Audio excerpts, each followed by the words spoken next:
Welcome back, YouTubers, to our first ROH wrestling review, well, since the Final Battle go-home show, and that has mainly been because, well, after Final Battle, ROH have been putting out best-of shows and stuff like that, so we haven't been watching those, so we apologise for not reviewing them, but they were just best-of shows, didn't really have any meaning leading towards a pay-per-view, so we're going to start here with the British Fist. Coaching. I am Mr. Parkin, wearing another V-neck for you guys, lovely V-necks, and MJ... What's up? Sporting his usual gimmick, I guess. Subscribe to us up above, guys. Like this video and get your thoughts. Any thoughts you have on ROH, and especially the TV show down in the comment section below. Make sure you contact us in the links in the description box below. Right, so the follow-on show from Final Battle, a pay-per-view which we thought was disappointing somewhat.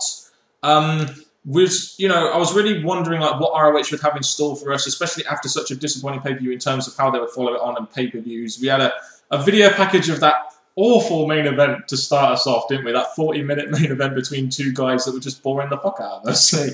And we open up the show, though, with something exciting. Kevin Kelly and Nigel McGuinness were in the ring, introducing the show, saying that the main event was going to be Kenny King versus Matt Jackson. You know what, though? I'll say this. Going from Final Battle, what was the one thing we wanted to see? Kevin Steen? It was, wasn't it? And did we see him tonight live in the ring? No. Exactly. So... you know, ROH really do need to, you know, pick up on what is actually pretty hot and actually give it to us. And do you know what I mean?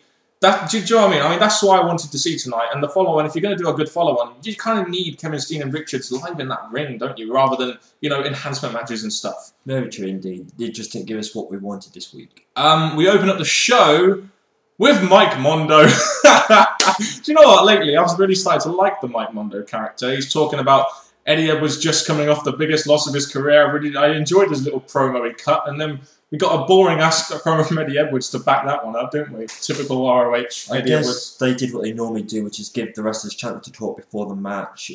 Again, it gave us something towards the match, but it was kind of boring. Yeah, I mean, Mike Mondo's, for me, wasn't that boring, but it's just, when you're following this on from the iPay, you just had Eddie Edwards who's just lost the title, and you're not really showing us, you know, people who won. And do you know what I mean?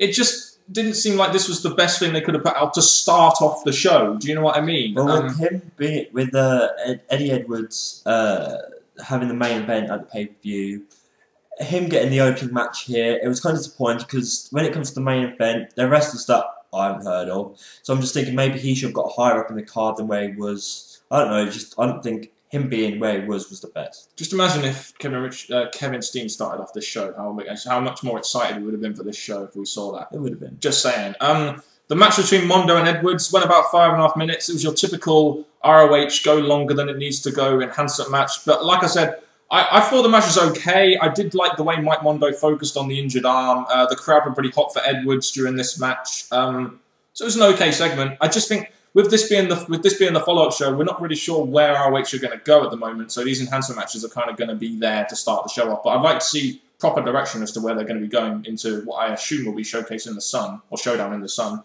It would have been an idea, yes. What do you think of the match yourself?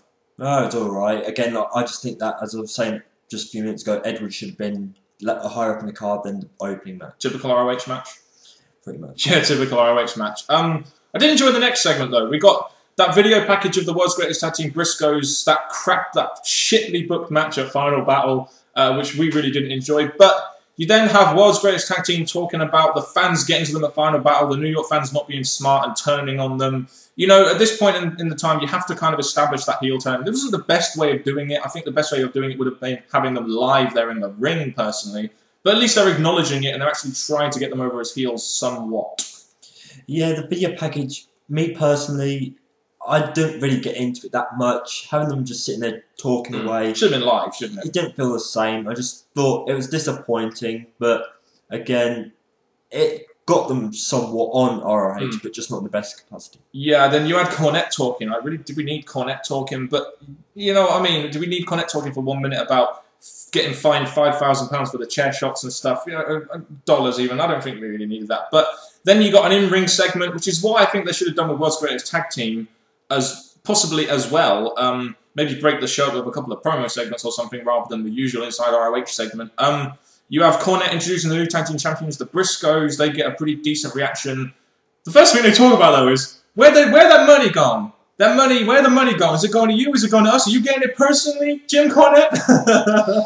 again, we spoke about how maybe we talked about the fine weren't needed, and for them to bring up the joke, it made it end funny that way. But obviously, it was more concentrating on what's going to happen. I thought was needed. Yeah, they have them. They talk about being the new tag champs, and if anyone messes with them, they better man up. So the Young Bucks better man up, I guess, because they're the next challengers. They won the number one contendership match at Final Battle. When they will get that match, we do not know. But you know, I think now they've sort of gone off this World's Greatest Tag Team thing. I don't know whether they're going to get a rematch or anything. I do wonder when they are going to start focusing on the Young Bucks and Briscoe's feud and when they're actually going to do this match now. Well, with the Wrestling's Greatest Tag Team, they had the task. They've done big things. Now I think it's other chance to get tag teams involved. So I look forward to seeing them staying out the pitch for a while and other tag teams get involved. Could be the case. So, I mean, it was a good segment. At least it was a good follow-on from the pay-per-view. You're introducing your new tag team champions. You're acknowledging what has happened, and the big thing that happened in that tag match was that heel turn. So you're acknowledging the important things there, which is why I enjoyed this segment. Yeah, it wasn't the most entertaining of segments. Briscoe's are pretty good, but it still established and talked about what it needed to get across, which is why I liked it. Well, with them following on from the pay-per-view, it's good they got involved. They had their segment. The crowd just seemed to be with them, so I think this segment was good on their behalf. Yep. The next match we got was pretty much an enhancement match, another enhancement match. Ricky Reyes versus Roderick Strong. And to be honest with you, there's only going to be one winner here, wasn't there? And who was that, NJ?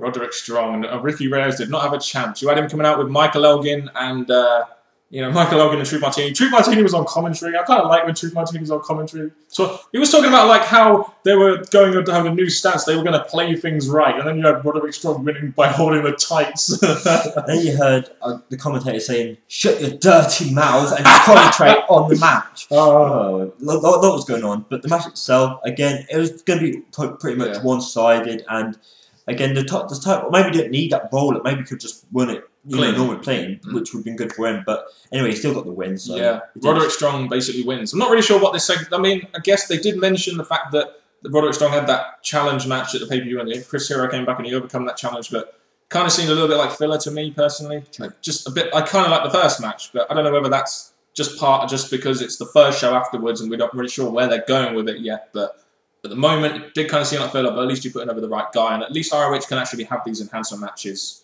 And this enhancement match went on for about the length of time an enhancement match should go, about 4 minutes. Yeah. Inside our ROH segment, we knew we were going to get one of these, didn't we? We got 3 sections to this ROH segment. We had a recap of Steen and Carino.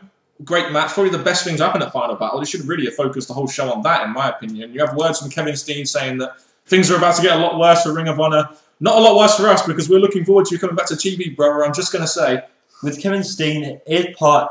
It interested me because obviously he was speaking about what's going to happen. But the thing I didn't like was saying that he's going to come back in 2 weeks. Oh. So he's kind of delaying. He's had that big thing at the pay-per-view. He's making his wait 2 weeks to come back.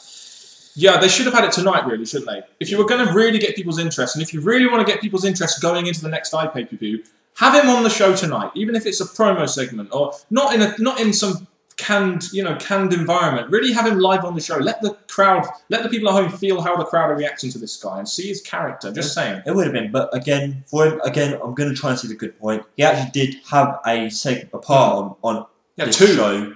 Well, just both canned. Yeah, so again, at least he had an appearance. I love it when he said that David Richards was Cornette's puppet ass kisser. That was kind of funny because let's face it, David Richards is a typical ROH guy, and Kevin Steen represents a lot what ROH isn't, and that is he has a character, he wrestles a different style, he's a big wrestler. So I kind of like what they're doing there. I would like to see some interaction between them two on the TV show at some point, though. He's talking about also he's keeping ROH hostage. I love this, keeping ROH hostage. Do it. good thing to spark something going on in ROH. Hopefully. But look forward to his appearance in 2 weeks. We've got to wait 2 weeks, NJ. Bit disappointing, isn't it? I wanted to see it today. Oh, yeah, anyway. We also get words from the embassy. Prince Nana is talking about how... No, but then he gets interrupted by R.D. Evans, saying that he's this massive lawyer and that now all the focus is shifting on Ciampa. He didn't say anything, but he's got 2 mouthpieces there for him, so he doesn't need to say anything. Well, they're hyping up. They don't really hype anything up coming up in the future, but they hyped up the embassy in that, which you've seen in the past week. So they're just replaying what they do about their group. Probably could have had something more important here, like maybe had a Kevin Steen segment. I'm just saying, ROH, just saying, just critiquing the product here, unlike most people seem to do on YouTube. And then we get the announcement of the 10th anniversary show. It's only going to be $10. I think I might watch that one, NJ. 10th anniversary will be interesting because obviously we're having the mention of Kevin Steen involved, so it's something to look out for. We will know what his involvement will be there. So the interview with Kevin Kelly when he kisses him on the head. See you there, Kevin Kelly. That was funny as hell. I love that. But yeah, after this we got a typical Inside ROH segment. It went on too long, but at least there was some stuff in there that interested us. You could replace this very easily with an in-ring segment with Kevin Steen or something. Just something more interesting than an Inside ROH segment, which is fully canned. Do you know what I mean? Maybe that could have been better, yes. We then get a backstage interview with David Richards and Kyle O'Reilly announcing that they're going to have a tag match next week with Coleman and Alexander. We also get the announcement of TJ Perkins versus Ciampa next week as well. That was during the main event. And from what we've got these two matches announced, it's good that it's makes us look forward to next week. And then matches that I personally feel are a bit more interesting than this week. So it's got me more looking forward to next week. I mean, the interview wasn't very good. I mean, Kyle O'Reilly talks about them being the new American Bulls. He's like, no, one step at a time. I'm going to focus on this championship because I've got Kevin Steen running down my back. But, at least it announces something for next week, which is, it gives us something to look forward to, I guess. Why they're not having him in a segment with Kevin Steen or someone who's challenging for the title, I don't know. But, the world champion, again, isn't featured on the first TV show after the pay-per-view in a prominent part. And it's kind of disappointing to me. Just saying, you want to have your main guys really... Like with WWE, for him, I don't like to compare ROH to WWE or TNA, but the first thing they usually do is open up with the most relevant person on their first show. And that is really what ROH should have done, in my opinion. Big complaint about this show this week. I'll go into more about how I think when we do the overall thought. Okay, fair enough. Main event time then.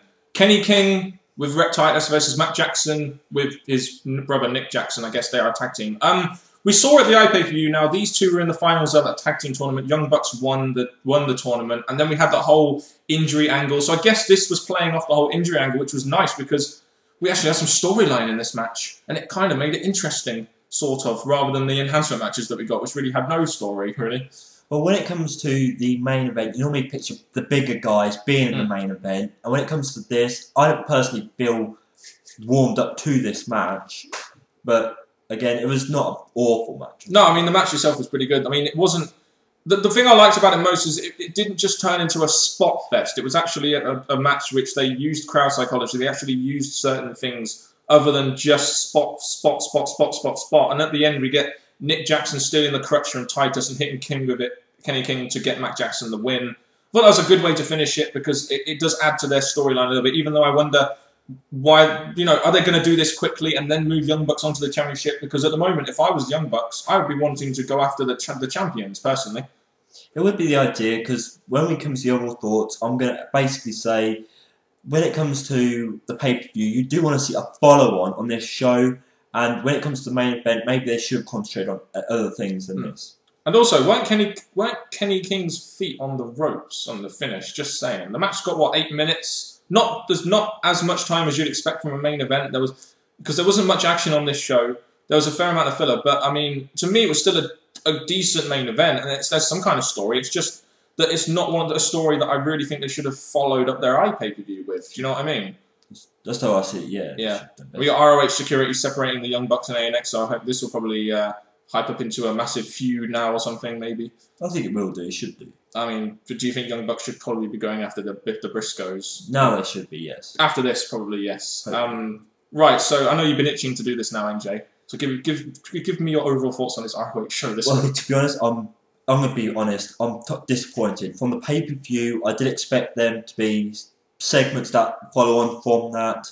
And the opening match, I think, maybe should have been... I'm glad we got 3 matches. I'm going to give that a thumbs up. But with the amount of backstage or promos, there was too much of it. Yeah, they were not the best of matches, but the matches were, in my opinion, short. And I just felt that the best thing about this was the Kevin Steen parts, but even they were not nicely done because he weren't there live. The World's Greatest Tag Team weren't there live. So, in my opinion, it didn't really follow on from the pay-per-view to give me a good enough feeling. How many times have we said this now on these reviews, NJ, that in-ring action won't get you viewers. You know, you need storylines and stuff. And to be honest with you, from the 3 matches we got Eddie Edwards looking strong, Roderick Strong looking strong. No innuendo there. Roderick Strong looking strong. But the only real thing that there was a story was the main event, and maybe that Briscoes promo, which I did like a lot.